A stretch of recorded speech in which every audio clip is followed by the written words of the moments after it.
Hello, ladies and gentlemen. Welcome back to another episode here on European Confessions. The following story that you're going to be listening to, it was sent to me by one of our dear sister. The message reads like this. Hello, Brother Nanshi, how are you? Can you please post my own story as hidden identity? I have my own confession that I want to make. This thing that I am about to tell you, it happened a couple of years ago. I used to be a woman who was driven by envy and bitterness, and in my darkest moment, I did something that changed the course of my life and the life of others forever. Even though I finally gave my life to Christ, but still the damage that I caused, I feel like I can never reverse that.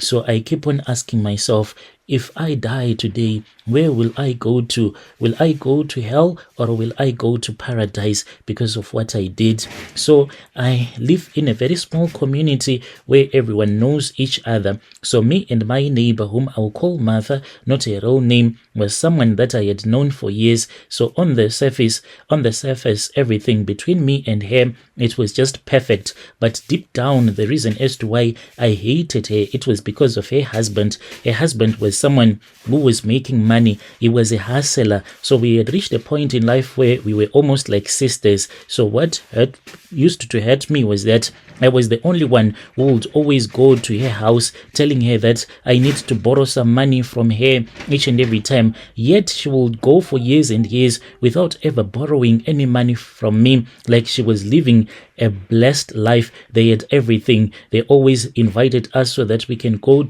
out together as a family. I just hated her husband because of the way that he used to hustle. Yet my husband was not such a great hustler. For her, life seemed to be perfect. She had a loving husband, beautiful children, and a home that was filled with happiness. Meanwhile, I was struggling with my own problems. You know that your husband, when he is not making money, in your home, there won't be any peace at all. When my husband will try to touch me, then I will start to insult him so much that he will end up beating me up, and I was struggling. Instead of facing them, I allowed my jealousy to consume me. One day, that was when I overheard a conversation between some other women that we used to go to church with. So they were talking about this neighbor of ours. She wanted to go to the UK. And I said, oh, so she wants to go to the UK, yet I am her best friend, and she never even bothered to tell me. And I then went to this other auntie of mine. So my auntie,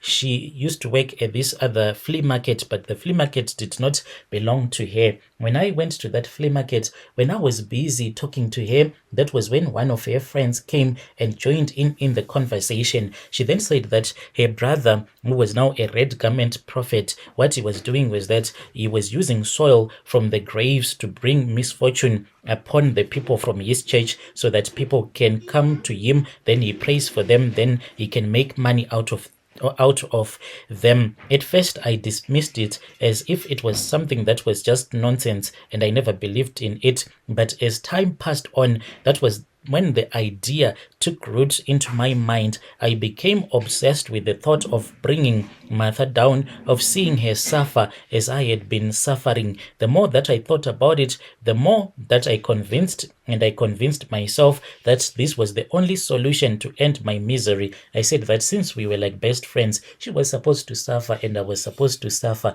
She was not supposed to enjoy life, yet I was not enjoying life. If I was crying, she had to come to me to cry as well. So I then went and I spoke with my auntie. She then took me to her friend's house, and then her friend called a brother, the red garment prophet. When the guy came, that was when he prayed for me, and he said that all that was needed from me was only $5 for the consultation fee, and I had to go and gather some soil from the graveyards. So after I had gathered the courage, one night I went to the cemetery under the cover of darkness. I then found a fresh grave, dug up some soil, and carried back to my neighborhood. I don't want to lie to you. It was not an easy thing to do. My hands were shaking and my heart was pounding, but I was determined to go through with it.